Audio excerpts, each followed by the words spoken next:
Cooperativa Agricola Volpago offre carni fresche e selezionate di prima qualità, senza uso di antibiotici, direttamente dagli allevamenti locali dei nostri soci allevatori. Bentrovati al meteo. Torna il maltempo, settimana di Pasqua tra fasi piovose e sbalzi termici. Vediamo il dettaglio di martedì 26 marzo.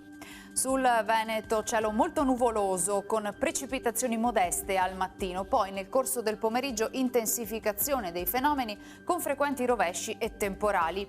Neve sui 1200-1500 metri sulle Dolomiti, sui 1500-1800 metri sulle Prealpi. Temperature in calo anche sensibile, minime tra 4 e 9 gradi, massime tra 9 e 12 gradi all'incirca. Ci spostiamo ora sul Friuli Venezia Giulia, anche in questo caso al mattino avremo molte nubi, poi qualche schiarita sulle Alpi. A seguire cielo via via più coperto con piogge dappertutto, anche intense dalla sera. Neve dai 1200-1400 metri.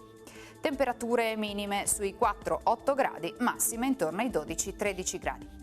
Infine diamo uno sguardo alla situazione del Trentino Alto Adige, dove la nuvolosità sarà in intensificazione con rovesci diffusi da deboli a moderati al pomeriggio sera.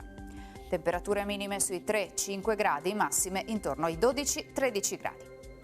Dal meteo di Antena 3 per ora è tutto, grazie per l'attenzione. Arrivederci.